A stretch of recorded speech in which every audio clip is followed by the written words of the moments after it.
Hello and welcome. Happy Friday. Happy Stalker 2 Day, everyone. Welcome to this week's new episode of Breakfast with Boom. I'm your host, Mr.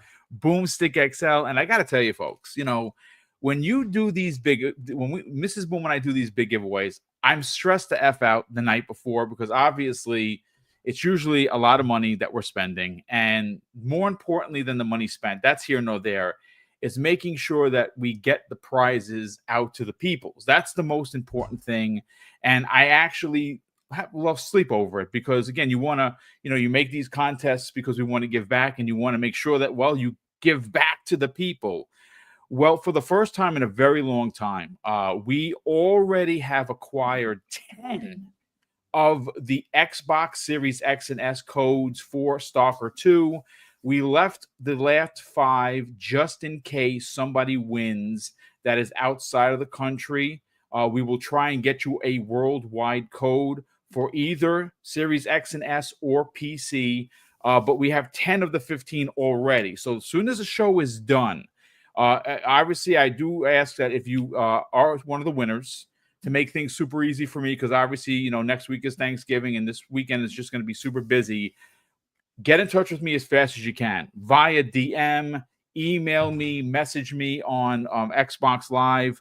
Either of the 3, I will respond in kind and get you your code forthwith. But we have a lot to get into. Obviously, folks, who's not excited for Avowed? Holy freaking cow. The previews have been nothing short of amazing. And again, we got to do a couple of shout outs here. Khalif Adams, amazing. Paris Lily, amazing coverage. The Iron Lords, holy matrimony, great coverage. I mean, there was literally coverage everywhere. And I got to tell you, look, I'm always impressed with gaming because I started to wear it with sticks and dots. So where we are now, for me as an old man, is just like, wow, like, can't believe we got here. And some of the previews that I watched, and I watched quite a bit of them, it almost looks like Korkenstein that you can just put your hand into the TV and take out them as action figures. Like, they look so freaking good. And you know what's bonkers? The third person mode looks like, I mean this in the best possible way, what you would see in a Sony third person perspective game. The detail is bonkers. How you feeling, Korkenstein? Good morning. Welcome. Yeah, doing good. I mean, seeing all this Avowed news is just getting me pumped, man. Like, I'm stoked for it. So I can't wait. It's gonna be a pretty good topic this week. Yeah, we're gonna have fun with it. We're gonna, obviously give our thoughts, our theories, our opinions. But hey, you're looking a little bit different there, Fuzzy Belvedere. I mean, you got the beard, the bald head is shaved nice and clean. What's going on, brother? How you feeling? Yeah, good morning. The wife doesn't like it when the mustache is shaved off, but I got tired of how it was curling at the edges, so I was like, just get rid of it for right now. But man, I've been off social media because I've been playing a lot of Stalker 2. So yeah, good for you, man. I'm a little bit behind on Avowed, but I'm anxiously awaiting that for early next year. But yeah, I got to get Stalker 2 complete before I hop into it. But man, it's so great to be here. So many good games out there for people to play. There is no reason to complain about not enough games or no games out there these days. So no, it's true. These topics, so. Yeah, no. Again, folks, we're gonna be 90 minutes in and out. And again, it's the shows are a bit shorter now, especially because now this is the weekend before Thanksgiving. I have a ton of stuff to do. I have a ton of family coming in. I got to get these prizes out. So we're gonna be like to the point 90 minutes in and out. So if you didn't know, folks, we already have 200 people here. That's amazing. We are giving away, Mrs. Boom and I, 15 copies of Stalker 2. Again, we do have already acquired 10 copies. We have in hand, literally sitting here, ready to copy and paste the code and drop it into your email, your DM, or your messaging on Xbox Live. And it is the standard edition, right? 6501 is what it is. There are multiple editions. If we were the Rockefellers, then we would have gotten the $100 edition for everybody, but we unfortunately are not. We are just a mom and pop organization just trying to give back, and Well, we're doing it in a big way, and we could not be here without you. I want that to be completely clear. Without the generosity of the people in the chat right now, and who will eventually get into the show, we would not be able to do this, because obviously, it's an expensive thing to buy 15 copies of anything.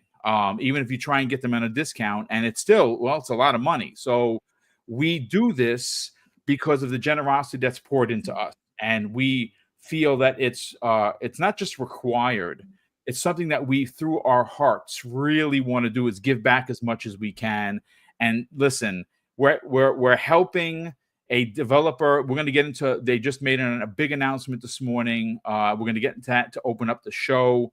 But to be a part of helping them get to this number this early, when the game's only been out for 2 days, makes us feel good. And we also get a chance to help 15 people in the community that win. So it's a win-win. It's W's all around. So again, this is Boom, and I, before we even start the show, wanted to say a big thank you to everyone who does drop super chats, who do monthly, spend on the channel memberships, because again, it allows us to do the big giveaways, and we actually truly love doing it. But let's open up with a small topic, Fuzzy Belvedere. It was just announced, and again, I got to use the guy because he is tip of spear. I actually think he's part of the Android crew. Hazardor Gaming, either he doesn't sleep or he is a cyborg, because all he does is post unbelievable information. Well, we have information from him. He posted it earlier this morning. Stalker 2, The Heart of Chernobyl, has officially sold 1 million copies. Now, why is that a big deal? Because I can hear it. I can hear it in my ear before I even finish the sentence. Boom, you've been saying that Astrobot only sold 1.5 and that PlayStation Nation failed the game. Well, yes, that's true. PlayStation Nation did fail that game. And 2, yes, it should have sold more. The difference here, Fuzzy Belvedere, is that the game released on Wednesday. We're today, Friday morning. So that's on this 2 days. Yeah. And they sold 1 million copies. And again, I've said this earlier, Mrs. Boom and I are proud to have been a part of 15. Now, granted, 15 are not a lot of copies, and I'm not being facetious, but we still were a part of that. And that makes me feel really damn good. And for them to say that they had 1 million copies sold in 2 days is awesome. But you know what else is even better than that, Fuzzy? What's the that? Current players on Steam were over 100,000. And listen, yes, it did release with some bugs prior to the patch.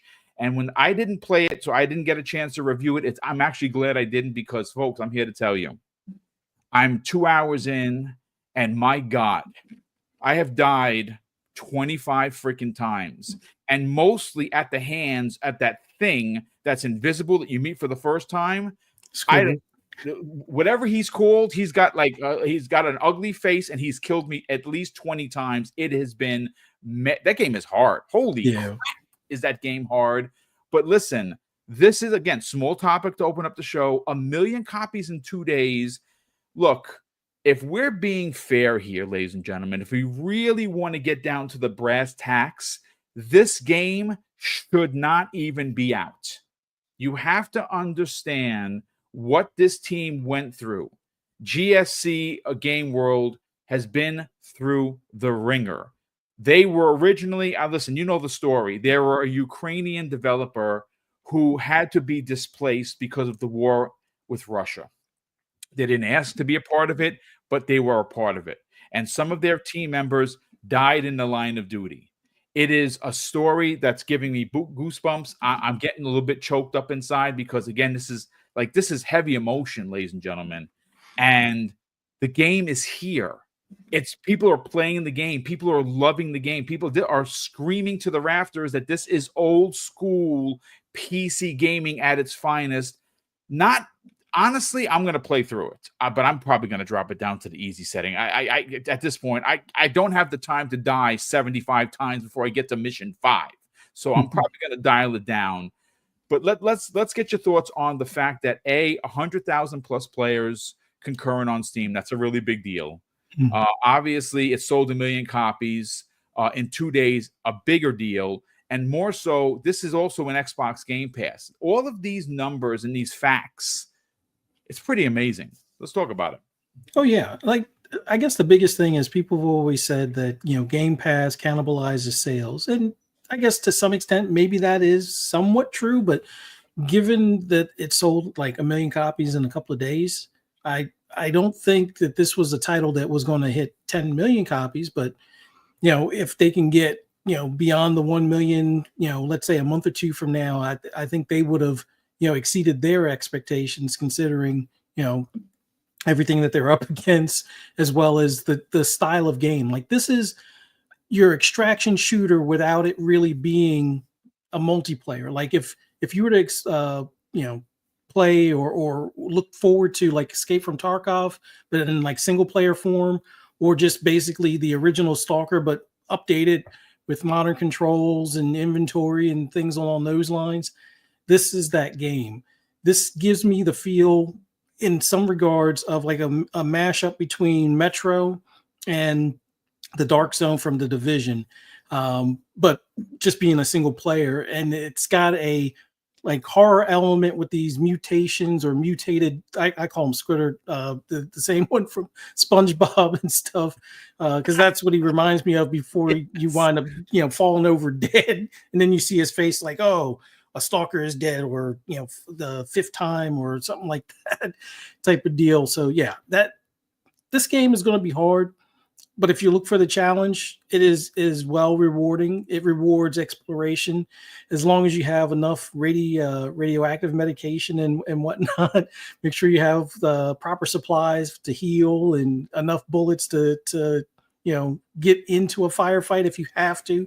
Otherwise, bound around and escape if you can. But yeah, it's just awesome to see that this team is able to bring their game out. Sure, it has some bugs to it. I'm playing on PC right now. There is a little bit of the visual glitching on some of the buildings, but that's as you go further into the area. Now, at one point, I wasn't sure if that was supposed to be part of the anomaly or if it was a glitch, but there are some walls that are a little bit glitched as far as the appearance, but updated the drivers. For the most part, there's only like one or two walls in like the northwest where it's like really noticeable, but everywhere else it's beautiful, especially during storms.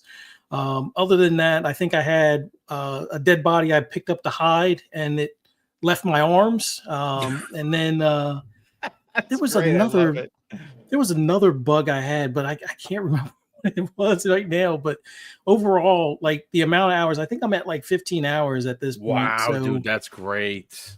yeah. So yeah, I'm probably on a little less sleep than I should be, but just enjoying this game, enjoying the horror aspect, the exploration aspect. Proud of this team being able to overcome what they've been going through in their region, having to relocate and defend their country and whatnot. And with this game, you could tell that they, even though, yeah, I understand some games have bugs, but you can tell that there was love put into this, not only in the voice acting, depending on if you're doing like the English translation or if you're putting it in Russian with the English, subtitles and stuff. But I'm playing in English without subtitles for the most part.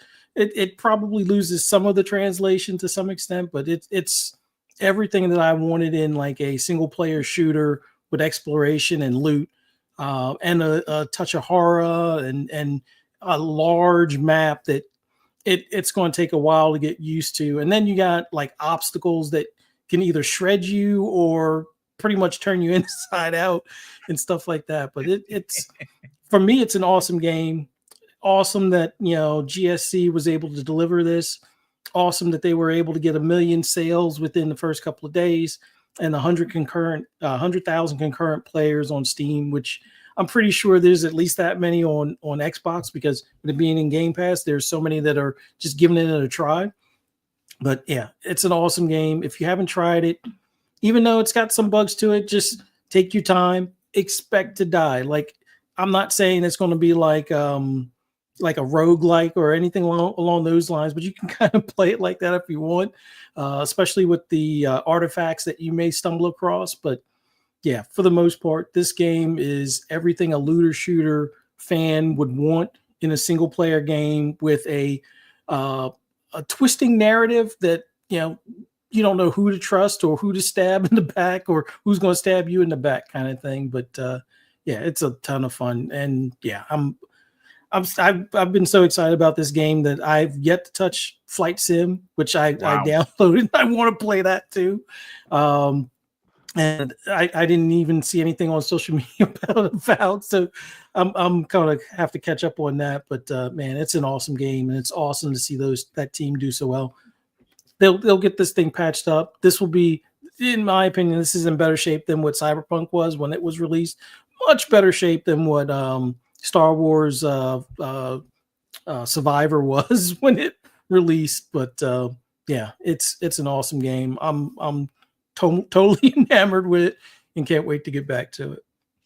I mean, listen, again, it's I make no excuses. If a game comes out and it's buggy, then well, it is what it is. But this is one of those instances that you can, I think, almost have to forgive anything that, I mean, the game works, right? There were aspects of Cyberpunk that just game didn't work, which is why PlayStation pulled it off its store, right? It was like, listen, we're issuing these refunds. We don't like doing that. We're just pulling it off the store. The game works.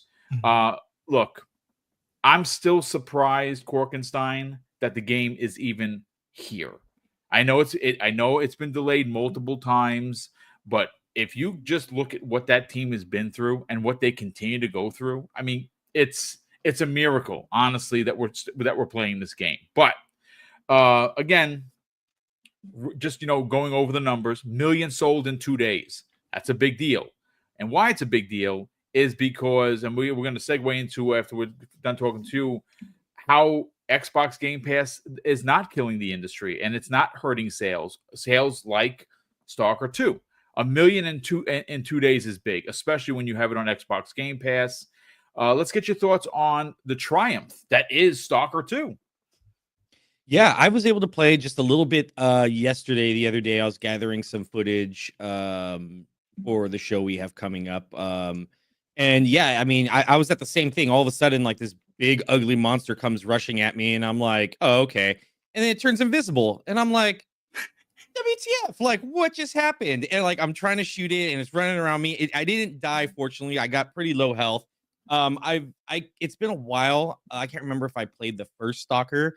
But I kind of knew going into it was going to be, some pretty difficult combat.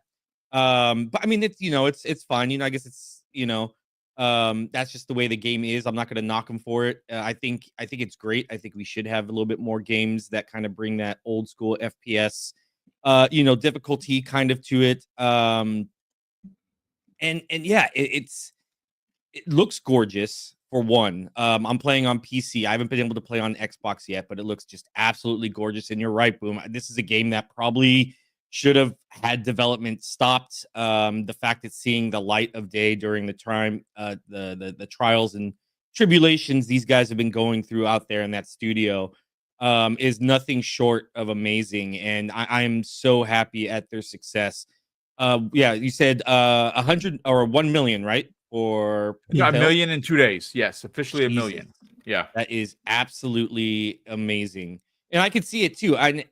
It sucks because the game came out buggy for previews or right. for early reviews, for early and stuff access. like that. Yes. Yeah, and that sucks. I do hope. I don't expect it, but I do hope that developers will. I mean, not developers. Reviewers will kind of go back and add the caveat. Hey, a day one patch came back. It fixes a lot of the issues we have. Unfortunately, like I said, I can't fault them for that. It sucks because, sometimes you're trying to get into compliance, especially in the situation that they're in. They're trying to get into compliance that you have to do like a month out sometimes. Yes. And, just to release your game, and then now you have to get a patch in, and with the stuff that's going on around them, it's just insanely difficult to get this working on day one like they probably wanted to. And just sadly enough, that's just where we're at kind of in this time where games don't come out fully released in that sense. There's usually now always a day one patch or day zero patch.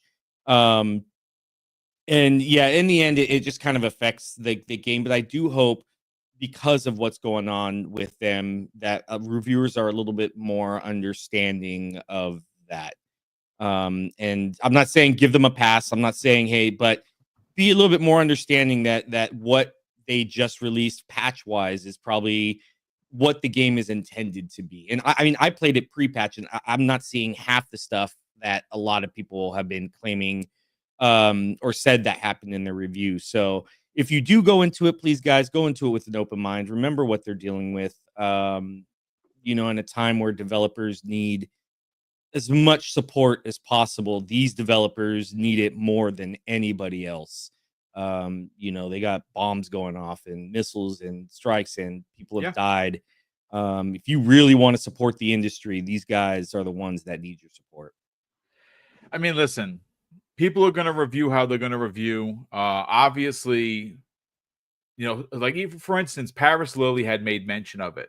He had said that he had some issues with the original, before the patch, and he came out and said, "Oh man, the patch he specifically mentioned PC did wonders for the issues that he was having, which is fantastic, right?" And he said he was going to give the Xbox Series a go and see if it helped. I didn't know. I didn't follow what his I don't know what his follow up was, but like I said, I played it. The only bug that I had wasn't visual. The visuals are gorgeous. I thought. See, I'm using the new Call of Duty Elite, and for some reason, it's going like this. It's like stick drift. I'm like, are you fucking serious? Like, I just bought this controller too. It can't have stick drift yet, and it doesn't. I played Call of Duty. It was fine. It's something in the game. If you let go of the controller, I actually thought it was turning into a cutscene because it happened right as the tower falls, and it looks up and it starts going like this, and I'm like, oh, it's showing me the sky. Is something gonna fall? And it's just spinning. I'm like, oh, that's stick drift. That's not a cutscene. So that's the only issue I had. And again, folks, FYI, because they don't tell you anything in this game. This game is very old school. Figure it out, fella, kind of a thing. I know Stein had said that he ran around for the first couple of missions and didn't realize he ran around in the dark. And I accidentally hit the right B button, and you bring your light on. I'm like, oh, you do have a flashlight. Look at that. They don't tell you anything in this game, but I guess that's the point. But listen, again, congratulations to GSC Game World for the release of Stalker 2. 1 million in 2 days is really a big deal, considering that it is an Xbox Game Pass. And that, again, 1 million copies in 2 days. I would imagine that the more buzz this gets, especially with the PC crowd, it's going to continue to get sales. I would imagine the concurrent players count is going to go up. And speaking of which, we're going to get to some Steam numbers in a second. But before we actually get there, I do want to catch up on Super Chats. We have already a lot of them. And I do want to announce the first 5 winners. So Will Broke Boy Lewis, generous friend of the program, as he's been for many, many months, drops a very generous $5 Super Chat and says, I played Flight Sim 24 yesterday for a few hours, just exploring and didn't take off or land. I actually did a flyby of my house, and I live in a rural area. Wow, dude. The craziness. I actually want to fly over and see, if I can see I would imagine I'm going to see New Rochelle where we are. That's pretty dope, dude. I cannot wait to get into it. Time is my enemy. I don't have enough hands, time, and too many games to play. And unfortunately for me, Call of Duty just refuses to relinquish my soul, because all I want to do is I'm like, maybe, first of all, shout out to Treyarch for adding all of your legacy tokens, because I had nothing. I had literally nothing. I'm like, God damn it. I want to buy the 2. I'll spend the money just for the double XP so I can, get to my next prestige. and they patched it. And when I went and I pushed the left trigger, I had like 70 of them. Like, holy, look at this jackpot. So I cannot wait to get into listen, I stayed up till like 2:00 in the morning playing. I'm an old man. I shouldn't do that anymore. Shame on me, but I did it nonetheless. After watching my Steelers lose to the 2-8 Browns. Holy crap. Anyway, but Sith Lord says this after dropping a very generous $2 super chat. Boom, win or lose, I appreciate you and Mrs. Boom. That's very kind of you, brother. Listen, everyone's a winner because everyone's here and you're having fun. And listen, again, the picker does the job.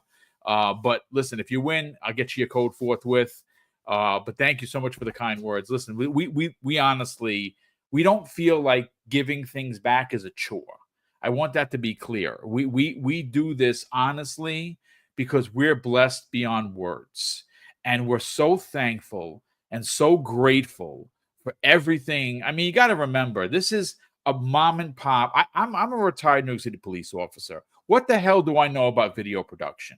Hell, my first video, which you can go see now, doesn't even have a thumbnail. I didn't even know how to make a thumbnail. I learned on the job, so to speak. And the fact that we are closing in on 7 million views in 7 years, that's 1 million views a year. That's ridiculous. And we only have that because of you folks. So again, I feel so blessed and so honored to be able to do this every day. 5 days a week, I get to hang out with 500, 600, 700 people that I may never meet in my entire life. And we get to talk about video games. I mean, how freaking cool is that? It's just been an amazing ride. So thank you so much. Tim the Sorcerer drops a very generous £2 super chat and says, let's have a great show, everyone. Chat and panel indeed. Tim, thank you so much for the generosity. And of course, thank you for being here as always. Wow, not to be outdone with the gifts. Aris_EMS has once again gifted 10 double barrel gaming memberships. That is so unbelievably kind of you. Thank you so much for the support. We super appreciate it. Nightwolf 3186, our good friend, drops a very generous $5 super chat and says, loving Stalker 2 so far, the quest for better loot and the piece of candy effect of exploring has me. It does have its flaws, but Series X runs. Yeah, it looks fantastic on Series X. And yeah, I gotta have time to get into it because like you, I chase the candy and I'm always looking around the next corner. I never follow the story straight because who wants to do that? That's boring. Creative Monster drops a very generous $5 super chat and says the Xbox 360 was released 19 years ago today. Respect to the greatest console ever made. Love the show, Boom and Company, and always look forward to it. That's very kind of you, brother. And yeah, the 360 pinnacle gaming. Like I mean, listen, I know that we're spoiled now. We got Game Pass, Series X and S, both great consoles. The Xbox One, listen, don't sleep on that. The Xbox One was a phenomenal generation. Again, they did some things that were bonehead moves, but they still had like one of the best launch lineups in a very long time. They don't get credit for that. But yeah, the Xbox 360, man, those were the days. And of course, you go back to 2007. What a year. Most of those games were exclusive to Xbox, which is bonkers. And we have a new member, Starfield Guy. Welcome back, brother. Thank you so much for becoming a member once again. But let's read off the first 5 winners. Okay, so here we go. Picon Fusion, Master BKB, Bounty, Eris EMS, and Big Mad Mo. You all want a copy of Stalker 2. And please reach out to me. I will send over the Xbox code forthwith. I don't know if I could do it on the show because I'm gonna wind up messing something up. So I will definitely, as soon as the show is done, get you your code. And if you want it for PC, let me know, and I will we'll arrange that as well. Because again, that's why we didn't buy 15 copies. We only bought 10 for people that want it for Xbox Series X and S. And if there is some people may want it for PC, let us know, and we'll get you the PC code immediately. Thank you so much, of course, for the first. Congratulations to the first 5 winners. We're going to continue on with the show, and then we will do the next 5 winners. But listen, Fuzzy, I'm going to go right back to you because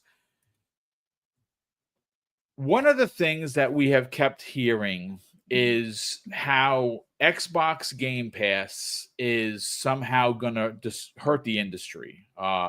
Welfare Pass, it's been called, which of course is being unbelievably disrespectful. People that can't afford games are on against where the Welfare Pass, which is just absolutely egregious. I think that's the most ridiculous thing. Why shouldn't you want to save money? I don't know. I mean, if you're loaded, good on you. Congratulations, you're a winner. But to say things like that, not really that cool. But why I'm talking about that is because of the global top sellers, not players.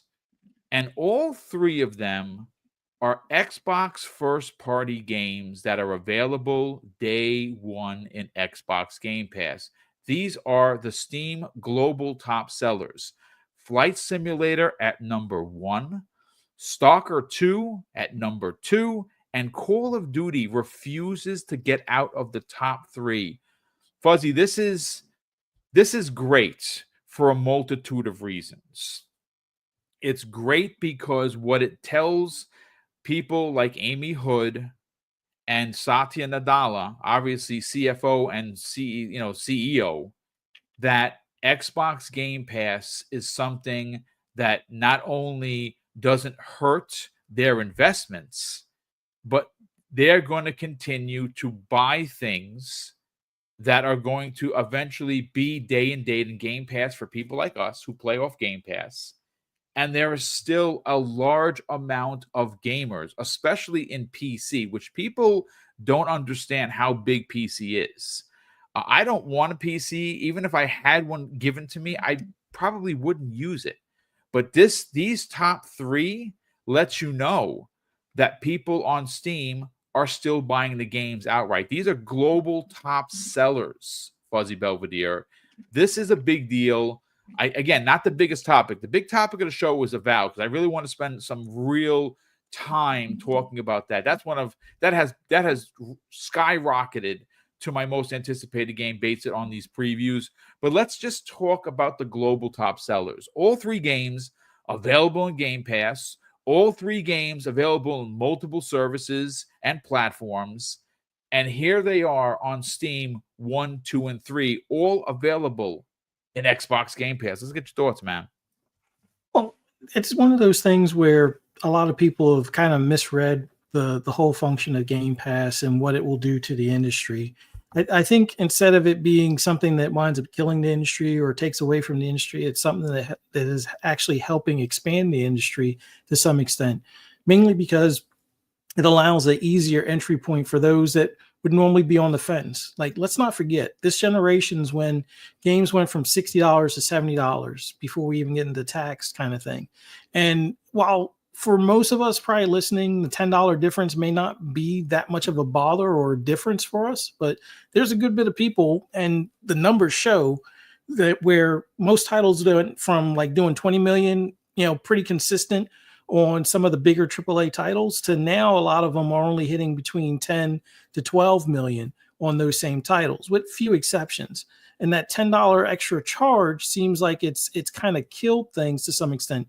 Sure, they get more money per unit sold, but they've also kind of made it where the person that is debating on whether to get 2 or 3 games might only get 2 of those games, because now that extra $20 that would be coming out of their pocket could go towards something else, or was going towards another game to begin with, type of deal. So Game Pass is not the monster that it's made out to be. It's actually something that, if this had existed in Blockbuster days, I think that this would have killed Blockbuster faster than Netflix or something like that type of deal.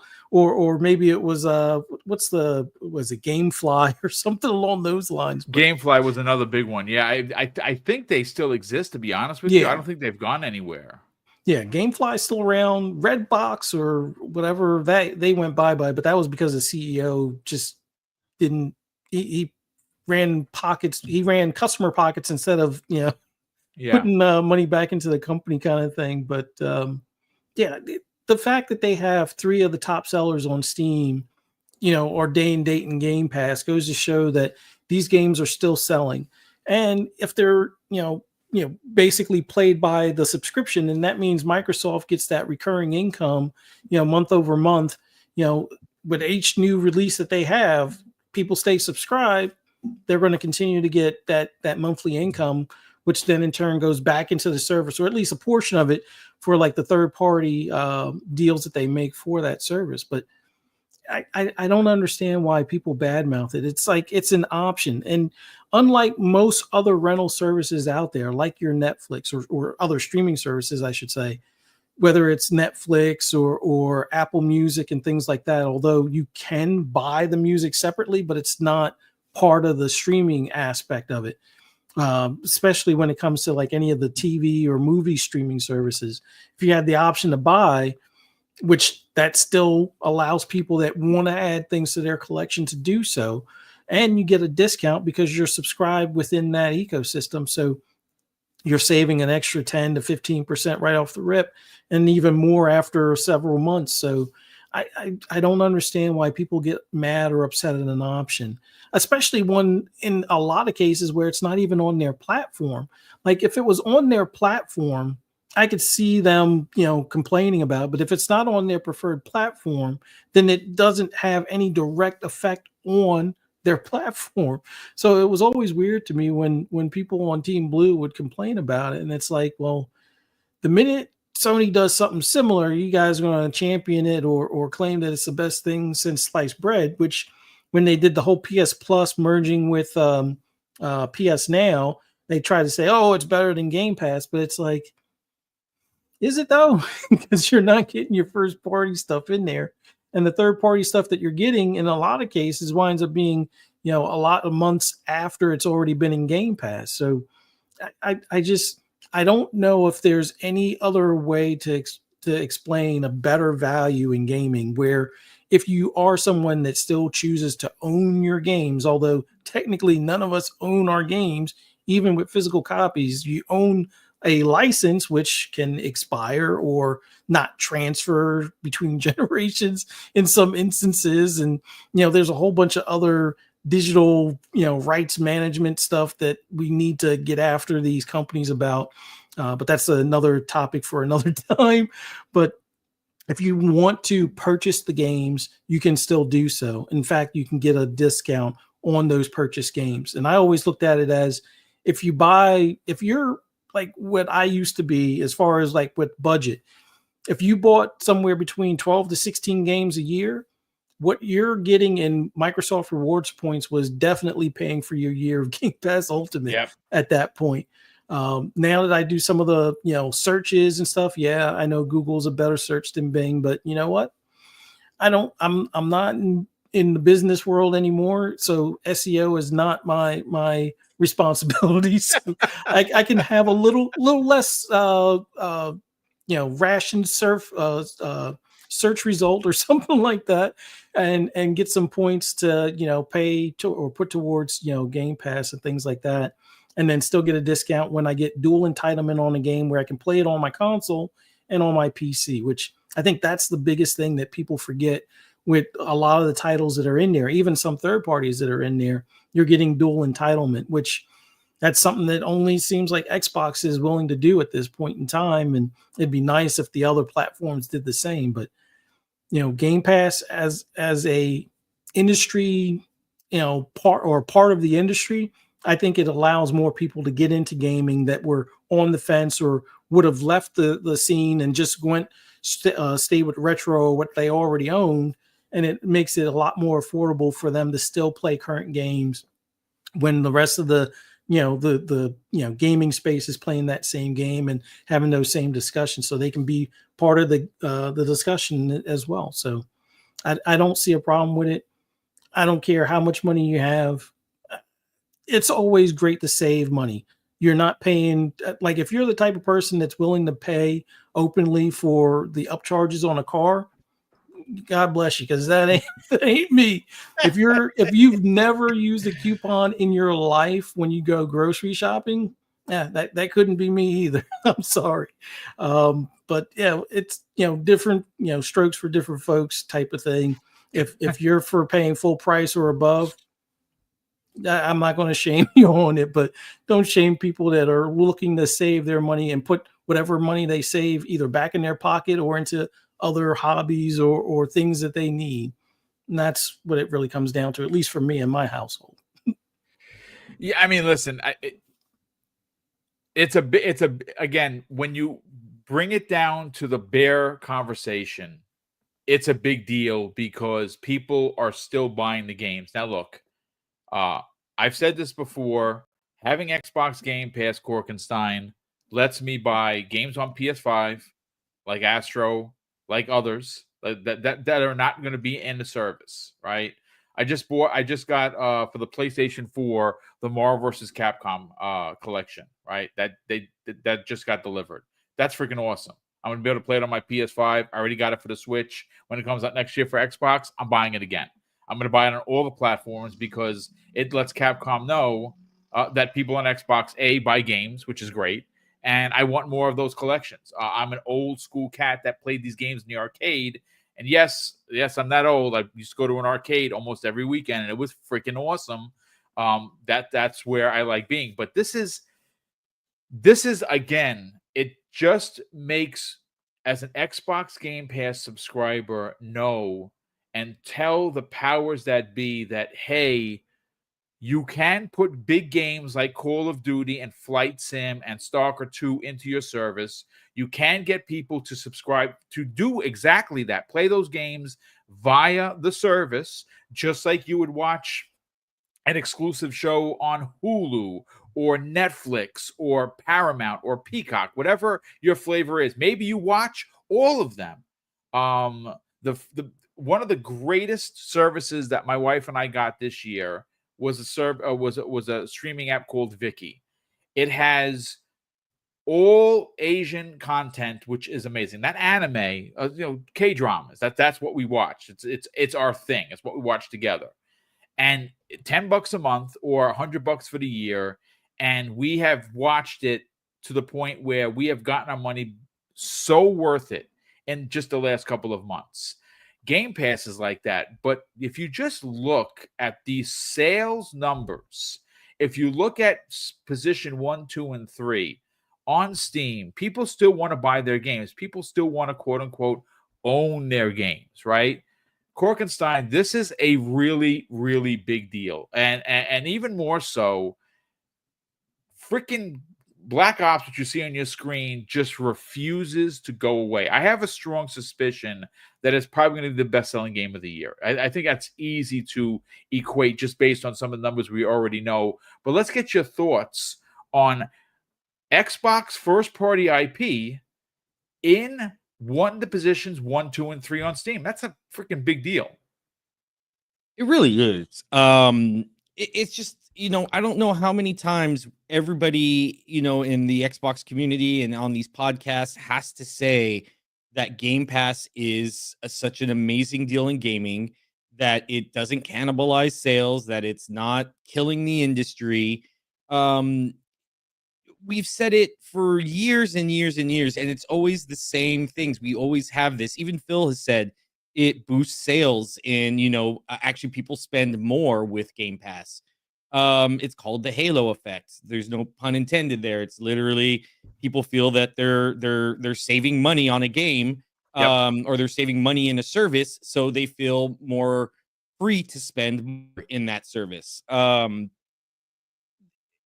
It's I just can't wrap my head around those. It has to be a grift, it has to be a troll kind of thing where people just have these bad takes. And I get it. Even the media, I don't think they really understand, the gaming media understands Game Pass, because I don't know if either they're just not subscribed, they get it for free. They get a lot of the review codes, and things like that, to where I don't think they might have the appreciation as a consumer would for what Game Pass does. They don't get to see the full effects. But I mean, any consumer that is here, that is using Game Pass actively, it's hard to be like, oh, I'd rather own this game, but I mean, you're still playing it and still using the service. It just doesn't make any sense. That's what I'm saying. It's so disingenuous, a lot of what these people come out and say. And this is part of Microsoft's strategy. they're looking to get massive IPs that are going to retain users, and keep the MAUs high. Call of Duty, Flight Sim, Minecraft. Um, they have these games that are just gonna keep producing and bringing in the users to join either Game Pass or buy it separately. That's why this third party stuff is so great, is because of stuff like this. People, it's like almost giving people choices or options is is really working out. People How want dare to you have, give me an option as a yeah, consumer? F you, yeah, Microsoft. That yeah. It's like, I mean, it's hilarious because I mean that's what Microsoft has done. This whole platform that next gen has been so consumer friendly of choices. I know they got ripped on for their Game Pass service stuff, for their their plans, but if you really look at those plans, they're catered to certain people and how they want to play, how they want to engage. They give people options, and that's all Game Pass is. You can either buy the game full price and own it, or you can, rent it, I guess you could say, on Game Pass. But it doesn't matter. What all that matters is that you're inside the Xbox ecosystem in some shape or form. And that's why they're doing this. It's absolutely amazing, and it's great to see. It's just sad to see so many disingenuous takes on Game Pass when it doesn't really deserve it, and it's so consumer friendly for, I mean, people. I mean, like I said, you want to call me broke. I mean, call me broke, but I'm loving Game Pass. Yeah. I'm 90% of the games I've played this year have been through Game Pass, and I haven't slowed down on what my purchases are, or it allows me to play other games as well, or even still, Moonglow Bay was such a small title, Yep. but it introduced into Game Pass, and I loved it so much I bought the title from a small indie developer. Things like that. It works, and I can't wait. I mean, even when PlayStation 2, like, they did their Game Pass substitute. That's how great Game Pass actually works, but people refused. Sony changed their whole subscription model to stay relevant with Game Pass. That should tell you something. But again, people are going to grift, and like I think Fuzzy said, it's not until like PlayStation does it that people will be like, full day and day. Oh, this is such a great feature. Things like that. It's just it's a silly narrative. So let's just enjoy gaming. Well, I mean, again, choice, right? It gives Yeah. you choice. My biggest thing with Game Pass has always been, from a person that didn't grow up, but we weren't rich. We had one salary coming in growing up. It was just my pops. My mom stayed home like most moms did with their kids, and dad did the work, right? That's just how it was. It was one working person, and my pops made good money. He was a construction worker, and he had his own business later on. But you're running a household now. Things were obviously a lot different back then, but still, you ran a household on one salary. The thing that I really think that goes unnoticed and undiscussed about Game Pass is it gives everyone, even the most meek financial situations, an opportunity to be a part of something big in gaming. Right? Like you got to understand that. Like I do think it's incredibly overlooked that, yes, it's gone up a couple of times and now it's $20. And you know what? $20 for you might be like, $20, hey, whatever, and you know what? Awesome. But that $20 may not be the same for someone else. And as we all know, as adults, the first thing that has to go in your adult life is going to be your entertainment, right? That's what it's going to be. So your entertainment's going to go first. And if your entertainment has to go, it kind of stinks, right? You got apologies for this. I don't know why my footage is freezing, but we'll get back to it. Yeah. So I mean, just getting back to what I was saying about Game Pass. Look, at the end of the day, I think everyone has knocked it out of the park, specifically looking at what Game Pass does and how it does not hurt the industry. It does bring people into the ecosystem. If you are a savvy gamer, or a consumer, I should say, you can get, I say this every show, folks, cdkeys.com right now. I was just there while Korkenstein was talking. 29.18 for 3 months of Xbox Game Pass Ultimate. That is, again, it's close to 30, but technically by dollar and cents, it's still under $10 a month. And if you have $60, you buy 2 cards, and you are paid up for 6 months. You paid up for half a year. That's $60 that doesn't even get you a full-priced game. Is going to get you Starfield and Gears of War E-Day and Avowed and Indiana Jones and Flight Sim and Stalker, and the list just keeps going on. So again, the fact that these 3 particular games are in the Steam 1, 2, and 3 for most paid is just bonkers. And what that ultimately does for us, again, stripping it all the way down to why should we give a shit, is because that means that Xbox and specifically Microsoft is going to continue investing into Xbox Game Pass because they're making money basically hand over fist everywhere. And that matters to me, and it probably should matter to you if you are an Xbox Game Pass subscriber. But we do have one last topic. We do have 5 new winners, but I do want to catch up on the 3 super chats that are here.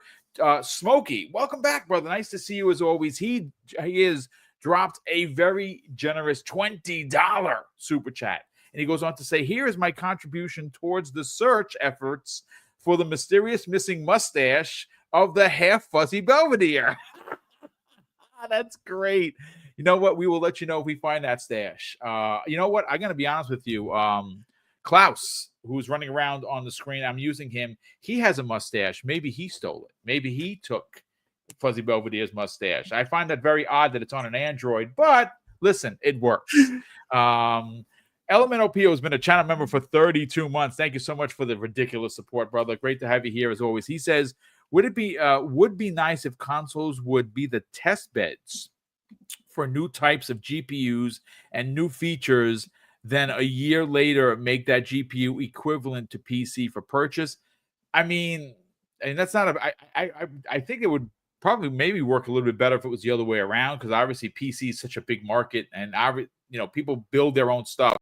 I wouldn't do that. Don't get me to lie, but I mean, it makes sense. I mean, look, the next hardware from everybody, PlayStation is a little bit behind because I think the Pro kind of gummed that up a bit. Are they working on a PS6? Yeah, they're working on it right now. I think what I think is going to happen in regards to the Xbox and the next Xbox, it's coming out in 2026. At least that's what I believe. Again, it's just my opinion. I'm probably wrong, but we'll see. Just like I believe that that we're getting the handheld next year. I don't think they're going to do both in 2026. I really do. And again, I don't have inside information. It's just an opinion. And if I'm wrong, well, then so be it. I'll come out like a man, be like, hey, folks, I got it wrong. I'm an idiot. What can I say? But I think they're going to get Sony by a year. I think you're going to see an Xbox 360 situation. I think they're going to jump them. I really do. I think, and look, if it happens, it happens. We'll see how quickly Sony can rebound from having to do the mid generation refresh. But we'll see. Jay Slay drops a very generous $5 super chat. And Jay, it's great to see you here, brother, and thank you so much for the generosity. He says, boom, what happened to Stakeout 24/7 map on Call of Duty? That was my map. Now, if you don't know what he's talking about, there is a map that is probably the equivalent of like 6 bedrooms and a terrace. And it is worse than Nuketown. Nuketown it's just crazy. And it's death all over the place. That map, I don't know what happened to it, brother. I don't know. I played it, I think 2 days ago, and we would do what we were doing. I think we were doing the A, B, and C. We had to hold down the points. That map is madness. Maybe they fixed it. Maybe they got complaints. You die at least 50 times on that map. It's so close quartered that you're literally all I do. Look, I'm gonna be honest with you. This is no secret trick. That map, Jay. When I start, I make sure I'm using the LMG I make sure that I have 250 rounds, and all I do is run around with the trigger depressed. I'm just shooting everybody, my own teammates. I'm shooting anything in my path is getting shot because there's no aiming down sight. You are just literally dying 1,000 times. But maybe they'll bring it back. Hopefully they didn't take it away because that map is fun, but it's a bit frustrating, especially if you're trying to level up. But let's see. We have another super chat here from two more. Space Shot, brother. Thank you so much for being here, and thank you so much for the very generous $10 super chat. And says the PlayStation tax is what you pay because you can't access the best value in gaming.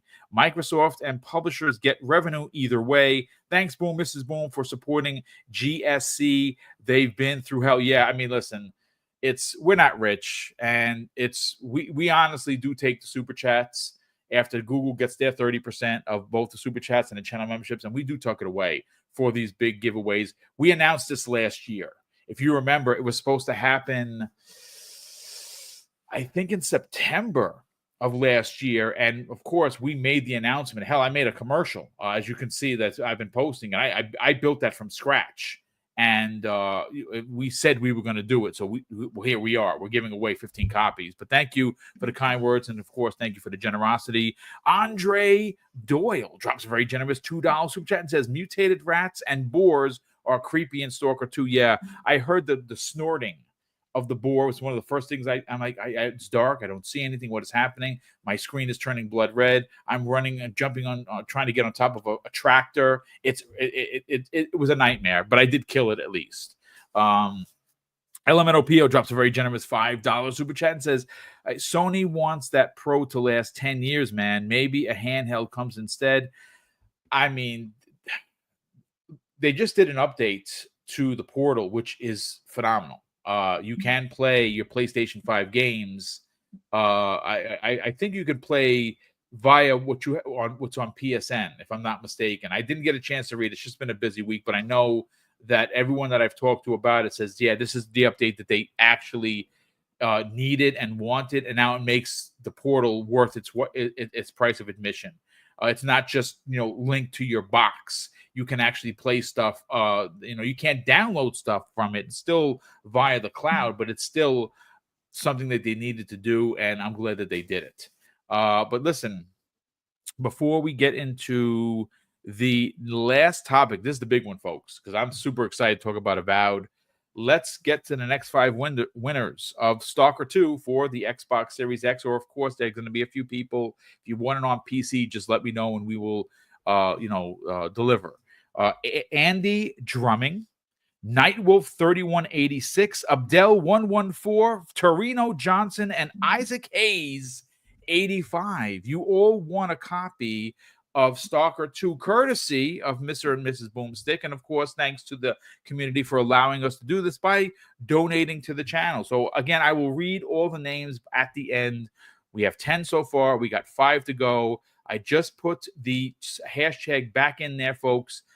I'm going to do it again. Let me do that right now while I have everything here. Paste, there it is. It's BWB Stalker 2 giveaway. Just put it into the chat, and you got a chance to win the final 5 copies. Listen, Fuzzy, I know that you haven't had a chance to really kind of dig your heels into the sand with some of the coverage, because there's been a lot of it. But we still have to talk about Avowed because you got a chance to see it during June. We've been talking about it on multiple shows that you're on, not only with me, but with Mav and the guys.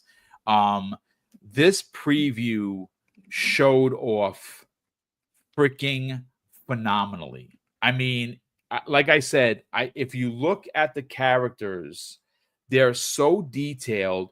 They look like action figures. That's how detailed they are. And I think for me, look, I don't mind first person. I don't mind it at all. Skyrim obviously is a great example of that. But what I have to say is it's very easy to just make a game first person because that's how they wanted to do it. And sometimes the third person mode could be what people like to consider like it's quote unquote tacked on. That's not the case here. Both versions or both views, both first person and third person, are stunning looking. And I think what's even more incredible than the characters themselves, and obviously the enemies that you're going to be meeting on this journey, the world is freaking gorgeous. Every screenshot that I saw, I was like, holy cow. And you know something? The delay that everyone gave them a lot of S for, it looks like it was absolutely worth it. And mind you, I'll say this. When I saw Indiana Jones in August, it was behind closed doors. It was hands off, right? When they flew me out there a couple of weeks, about maybe a month ago, got hands on, looked amazing. The thing that I walked away from that Indiana Jones preview was confidence. They were confident that they showed it behind closed doors, and now they're letting people play it. Lots of creators, right? We were sent all the B-roll. We all did our videos. It looks phenomenal, sounds phenomenal, plays phenomenal, and that had confidence. What I'm seeing here with Avowed and the way that they're talking about it, the way that the previews went out, and again, I'm actually glad that I didn't get the preview, not because I didn't want to do it. The last couple of weeks for me personally, I mean, you'll never know. We have a lot going on. I mean, a lot. And we're good. We're healthy. You know, things are okay. It's just been ultra busy where trying to do 5 shows a week and trying to actually play games and just, you know, live life and take care of the house and everything. It's been tough. So I'm actually kind of glad that I get to sit back as a fan and watch people like Addict and Cog talk about it. Watch Paris Lilly and his coverage, which his channel's freaking blowing up. Watch people like Khalif Adams, who's a freaking amazing creator, and there's so many more. Colt Eastwood had an amazing video. I didn't get a chance to finish it, Colt. I apologize. I will finish it today while I'm cleaning. That's how I do these things. But the coverage, to me, have this many people with hands-on coverage, and this game doesn't come out for another 3 months, dude. December, January, February. It's 3 months more of polish. Tells me that this is going to be special. Let's get your thoughts, man. Well, one of the first things I remember, there were a lot of people that were upset about the delay, but there were some other people that were upset about like 30 frames when they originally made mention that it was going to be 30 frames, even on a Series X back in the day. And I was one of those that was like, well, I guess I could play it on PC, worst case scenario, but given that they're going to probably delay it from the November time to early next year, I don't think they had come to a February date at that point, but when they said they were going to delay it, I was like, that's probably enough time to get them to 60 frames, because a lot of these games, unfortunately, the way I guess they're built, the frame rate winds up being later as far as the console. It's like they make sure all the quests and all the, you know, T's are crossed and I's dotted as far as like the build of the game, but the frame optimization aspects of it seem to be towards the back end of things. So I figured that time was going to be enough to get them to 60 frames. So that was one of the things that I've heard, that they were, you know, confirming that it's going to at least be 60 frames on the Series X. So that's great. And that goes to show that the delay was worth it in that regard.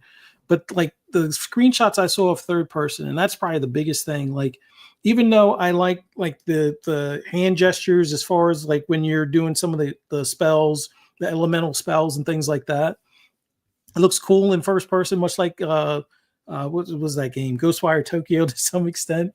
But I've always wanted these types of games to be third person, so you can see your character, see the armor that you've looted from somebody's dead body, or that they gave you as a reward for, you know, saving the kingdom or whatever kind of thing. So I've preferred third person for the most part.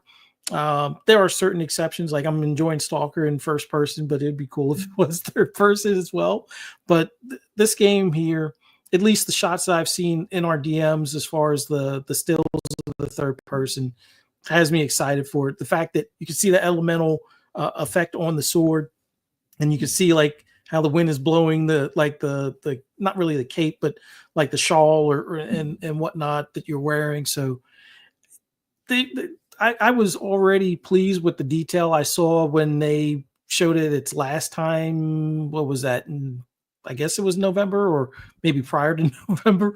And I was fine with that being what it would be for launch, but I knew giving them extra time would, give them more time to polish. And it's definitely showing in not just the scenery, but the characters and whatnot. So every time they show this game, it looks that much better than it did before.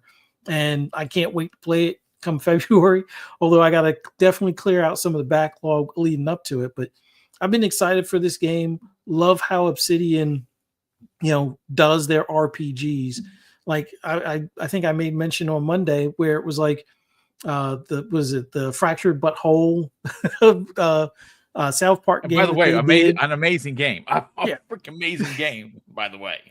And then Outer Worlds, that was another one that I love. So it's great that we're going to get that same Obsidian magic here, early next year. But man, I can't wait to play this. But in a way, I was one of those quietly, and I know Pong hates me for it, quietly cheering that this would be delayed because you already see how we have Flight Sim, which I'm interested in, Stalker 2, which I'm interested in, and Call of Duty, which I've yet to finish the campaign, and I'm still doing my Forza Horizon 5 daily, car, grind type of deal. So it's like having that game come out when it would have come out. I would have been like either Avowed would have went on the back burner or Stalker 2. And the way I am about looter shooters, Avowed would have been the one that goes on the back burner. So I probably wouldn't have got to it until February anyway.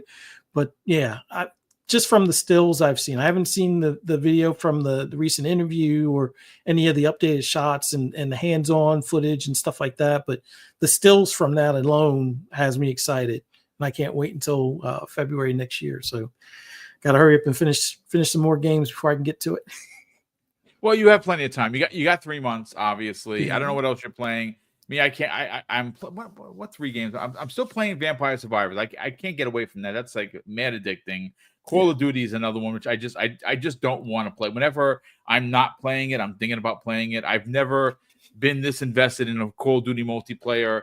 My God, since the Xbox 360 days, and it's so much fun. It's so fast and so slick, and some of the new I don't know if anyone's seen it. There is a drill that you can use to power drill someone's skull.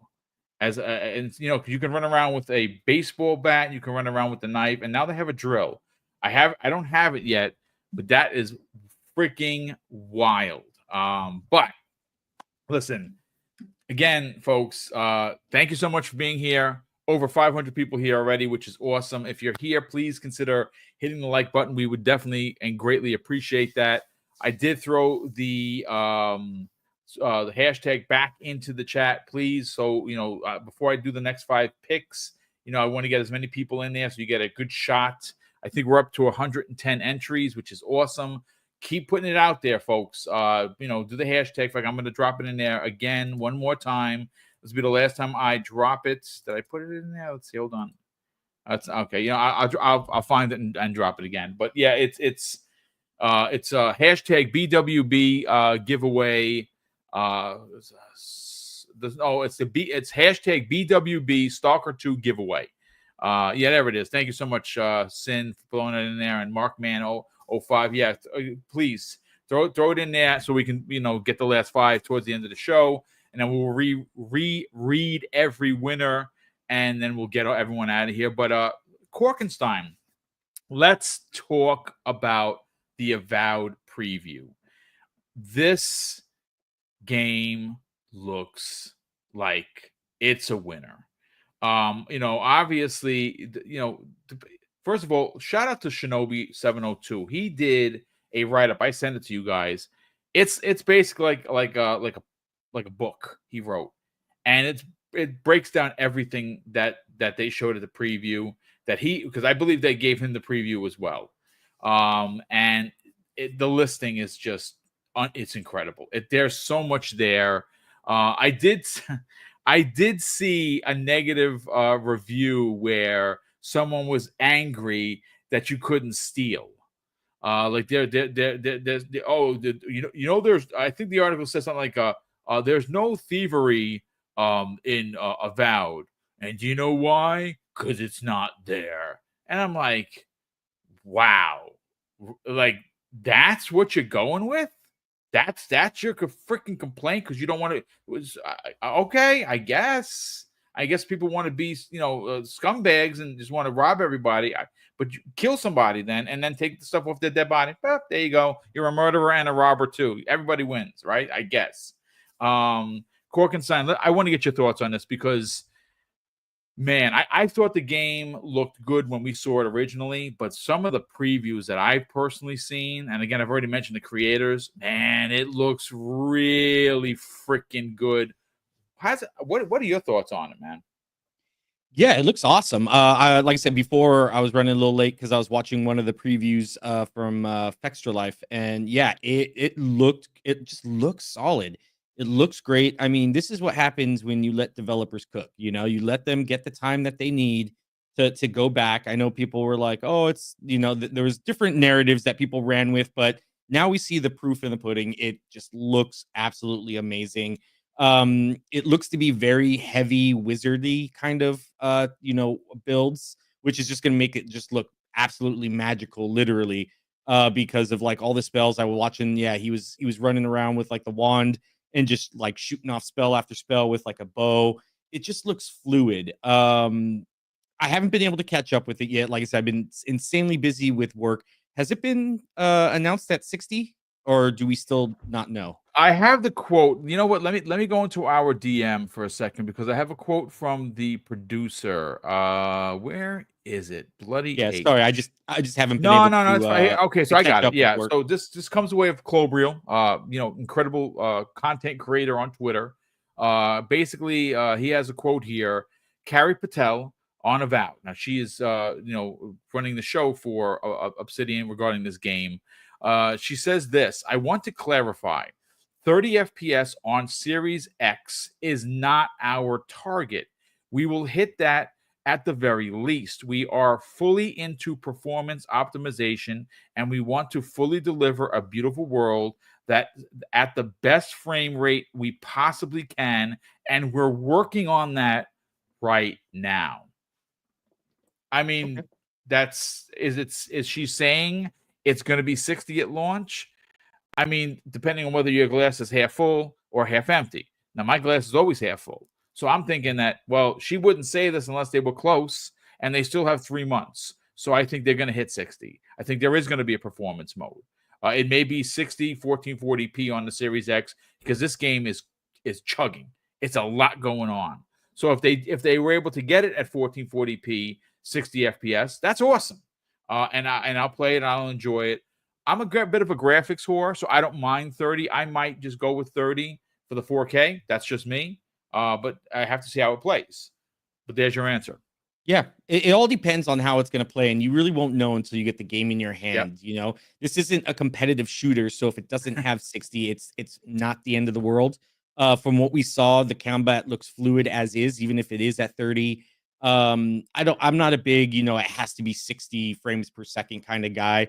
For me, it just depends on, like you said, how the gameplay is. If the gameplay is strategic and it's a little bit more slower pace, 30 is like a Starfield. It's a perfect 30 doesn't really matter, all that much.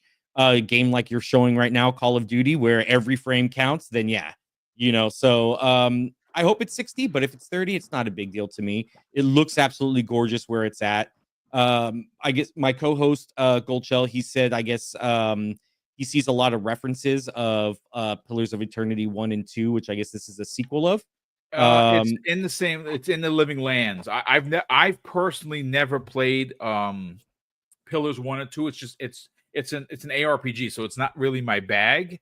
So for me, I'm even more excited to get into this because the Living Lands is a part of this monster living world. So that's where this is supposed to take place. So yes, there are plenty people. I'll put it to this way: the way it was described, even before the previews, Korkenstein, is that if you are a fan of Pillars, this is a love letter, which is awesome.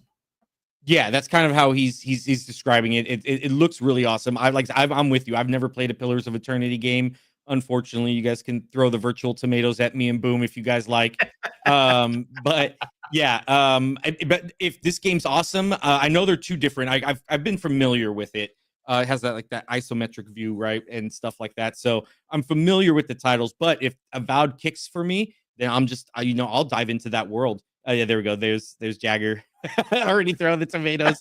But yeah, I'll jump in and start playing these games because I mean, my other co-host, Q, he was like engrossed with these games for like a month or two. It just seemed like nonstop.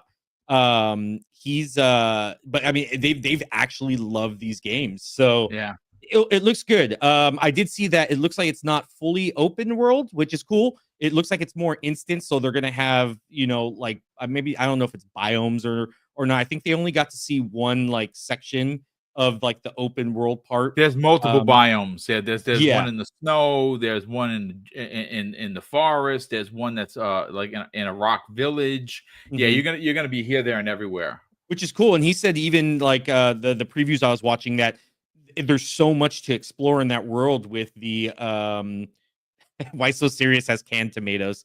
I didn't even know that's an emote. Me I either. didn't I even didn't know know that. that was an emote. Wait a second. Canned tomatoes would hurt. That get you Yeah. all lumped up over there. Wow. Yeah. Holy cow. Seriously, why so serious? Uh yeah, no, what was I saying? Oh yeah, like the world has like these actual like big giant dungeons living inside these instances. So that's why I'm happy. I know people might want their fully open explorable world, but when you start doing instances and stuff like that, this is what you can kind of do with it to where you get the you get these large worlds that are a little bit more fleshed out because they're a little bit more contained. And that's what I'm really looking for. But overall, I really can't wait to get my hands on this in February. I mean, the fact they did an early preview build 3 months out just shows how confident they are in this game now. Yes. Yep. And I mean, I'm curious to see where this build is from. If anybody's kind of mentioned how far back the build is, if this is a month-old build, if it's I have not 2-week seen. old You know what? build. That's an interesting thought, dude. Like I don't recall anyone like normally like even like Paris makes mention of that when he does these things. He specifically always like, hey, this build is from so and so according to the developer. I don't recall anyone saying that, to be honest with you. Yeah, that's why I'm kind of wondering. But I mean, if even if this is like a month-old build, that just shows how well this game's progressing right now. Yeah, man. Granted, things can change. I mean, they're still technically in an alpha stage, or they could already be in beta. Who knows? I do know they'll probably go to cert in a month before. Yeah, Unless they're really probably early January, I would imagine.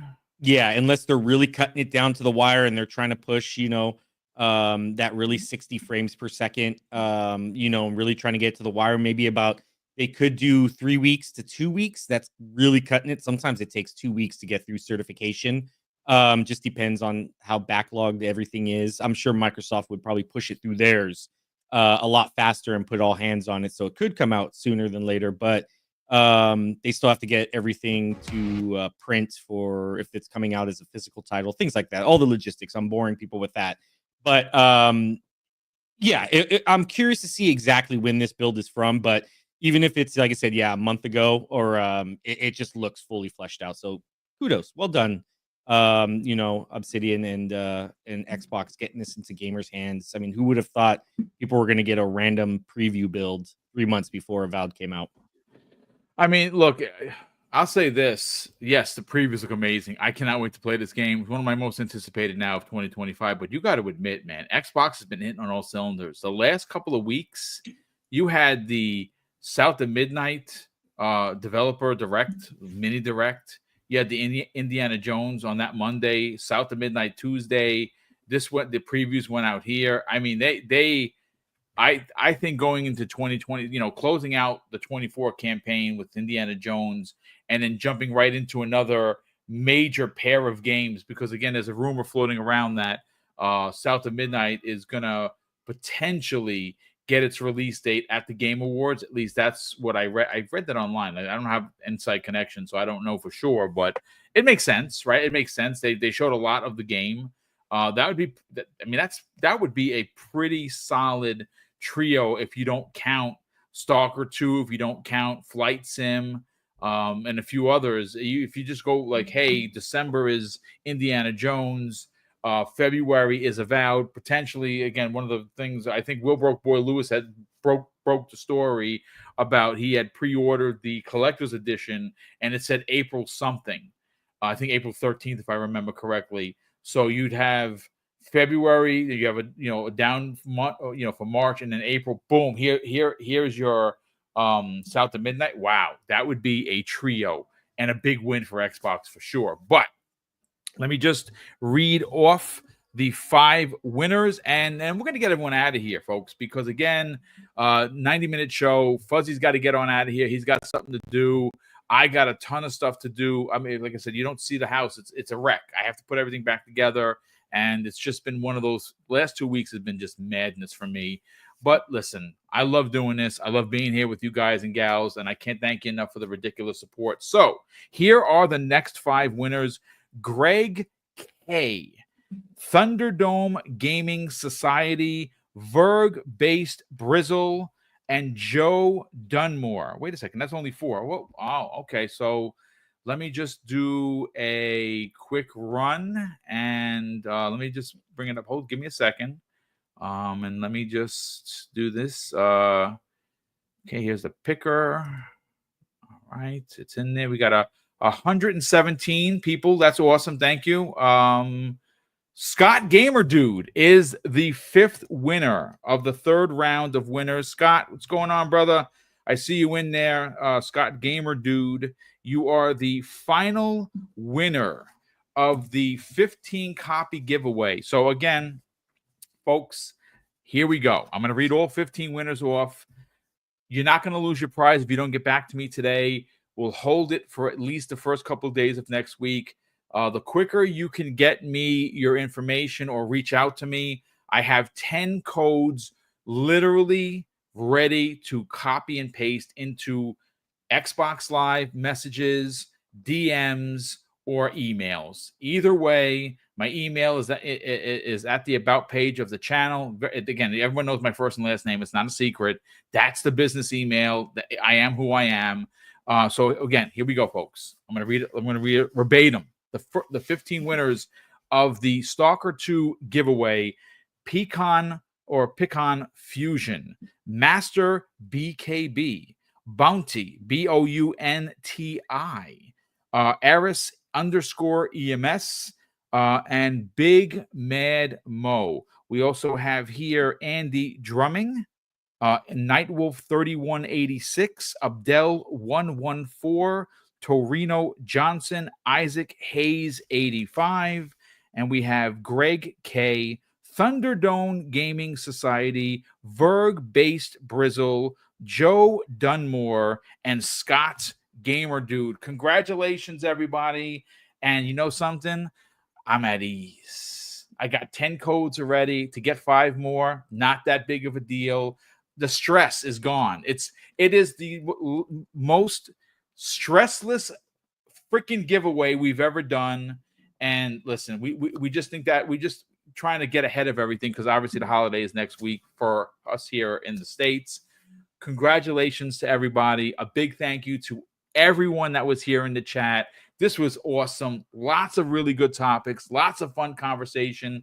And at the end of the day, that's what we're here to do. We're here to have fun. We're here to talk about video games. And listen, hanging out with each other, something I treasure. Honestly, it's a really big deal to hang out with you guys and gals each and every day. And we are incredibly grateful for that. But let's get everyone out of here. Fuzzy, I know that this weekend you're going to be busy trying to find the stash. I get it. I understand that. But we got to sell people. We got to sell people on your channel, but not just your channel, which, of course, is the best place for anything and everything in the racing genre. The Missus started a podcast based on horror. And, well, listen, I don't know whether you saw it or not. Next year, there's something called, I just saw the advertising as I was driving home from food shopping, Alien Earth.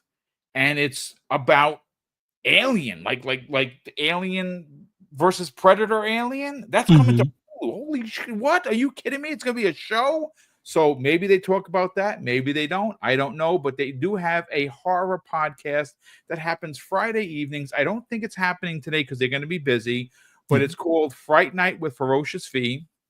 It's usually Friday evenings at 6 p.m. Eastern Standard Time. Brother, sell the brand of both, not both podcasts, so people can subscribe to you and the missus, but also follow you guys on social media. Well, as always, thank you for having me on today. It was awesome being on here with you, Boom and Korkenstein. Love doing this. Love chatting about games, showing our excitement for this hobby, interacting with everybody in the chat. Congrats to those that won today as well. Definitely have your fun and explore in the that game once you get it in your hands. If you haven't played it already, Stalker 2 is an awesome game. But I've rambled enough at this point. For those who want to hear my rambles and rants on anything gaming related, just follow me on the app formerly known as Twitter at @fuzzy_Belvedere. You can also find me on Blue Sky as well as Instagram, YouTube, everything but Facebook. And then if you like horror movies or horror video games, there's not going to be a show tonight. We'll have something next Friday where we're going to be reviewing Black Friday, the movie for Black Friday. 6 p.m. next Friday for next week. So if you haven't watched it, definitely give it a watch this weekend. I'm pretty sure Mrs. Boom and I did watch that, actually. Yeah, but I'm pretty sure we did. Nice. Yeah, we're going to be talking about it. We're going to have some fun. Just it's going to be more relaxed, after a lot of shopping, whether it be online or if you did it in person. Just to talk about a horror movie that relates to the time of year. But just follow my wife on Blue Sky or Instagram, or not Instagram just yet, but Twitter, Ferocious Fee, Fi for Fiona, 78. And like I said, the show is on Fridays, not this Friday, but next Friday, 6 p.m. Eastern Standard Time, Fright Night with Ferocious Fee. Do a search for YouTube, and I'll also put a link to her channel in the chat. Thank you guys. Have an awesome weekend. Play a bunch of games. Catch up on your backlog before it gets too deep. But, man, it was awesome being here with you guys. Thanks again. Thank you. Hey, Korkenstein, before we get you out of here, brother, Will Broke Boy Lewis drops an additional very generous $5 super chat and says, coincidence that PlayStation pushed the cloud gaming capability to the portal the same day or maybe a day apart. Xbox pushed the playable owned games in cloud. Yeah, I mean, listen, they're going to go at it like two heavyweights. All I can say is this. I don't own a portal. I'm considering to get one for sure. Because again, it's not just stuck to the system. I wouldn't use it like that. The fact that you can use it, because I'm subscribed, I'm a knucklehead. I paid $180 and I don't have it for automatic renewal. I'm going to see if I can get a card so I can get, piecemeal it myself. Maybe, I don't know if I can do it through CD keys or not, but I'm going to try and do it that way. It becomes a really nice piece of tech because that screen is gorgeous. I'm not a fan of the controller aspect of it. It's a little light, but that screen is pretty freaking awesome. So I'm definitely considering picking one up because now it's worth it. Now to me it's worth the $200. But Chris Blackburn, Chris, welcome back, brother. Nice to see you here. He drops a very generous £5 super chat and says, Call of Duty multiplayer has destroyed the progress of my game backlog. Too many games to play. Fabulous problem to have. Keep up the great work, Boom, brother. Thank you so much for the kind words. And yeah, dude, my backlog, it's just rubbish. I don't even care anymore. All I want to play is Call of Duty and shoot people in the face. It's mad addicting. And they keep coming out with skins that keep getting my money. I can't with this anymore. But appreciate you being here, Chris. Tim the Sorcerer, who's been a channel member for a whopping, nearly 30 months. He says, hey, Boom, Bold, Fuzzy, Korkenstein, chat awesome, show as always. Have a great gaming weekend. Don't play Flight Sim. Don't play Flight Sim so I can try it for once. Oh, my goodness. I think they've worked it out because the Black Viking has been playing. That dude is ridiculously addicted to it. I think he's got when I saw his tweet, I think he had 40 hours. I think he probably has about 60 or 70 hours into it, and his setup is dope. That guy's a pilot. But Corkenstein, let's sell the brand, brother. Now, obviously, Game Pass Gumbo is coming back in a big way because you guys are going to be celebrating the release of Stalker 2, where you have some food that's that you can make for yourself. That's Ukrainian dishes. Talk about it, brother. Where can people tune into that? Where can they tune into that? And more importantly, follow you on social media. Yeah, again, thank you, Boom, for having me on as well. Always a pleasure. Fuzzy, yeah, great takes today as always. Congrats to all 15 winners, and just in general, like I've always said it, the best community here on YouTube and in this gaming space. I always love talking with you guys, even if you do throw canned tomatoes at me and Boom and Fuzzy. Oh, you know what? Ray Oid wanted to know what all the tomatoes was about is because we didn't play Pillars of Eternity. So they started throwing regular tomatoes, which is fine because, you get enough tomatoes, you can make some good soup. But then people started throwing canned tomatoes trying to murder us, and it's wrong. I don't care what you say. Oh, man, that's so great. But yes, thank you guys to the community. You guys are always awesome. I just laugh every single time and just genuinely enjoy myself talking with you guys. You can find me on all the socials. Just look for Corkenstein on Twitter, on Blue Sky, and on Threads. Yes, tomorrow we have a Game Pass Gumbo episode where we make Ukrainian porutskis. Nice. And yeah, these are like beef-filled kind of empanadas. I just wrapped the video yesterday, Nice. doing a little recipe guide for you guys. So Gold Shell Cook, there's going to be some footage of him, some still images of that. It's going to be all around good, but I hope you guys make them. They look absolutely delicious. We'll be live tomorrow at 9 a.m. Pacific time, 12 p.m. Eastern.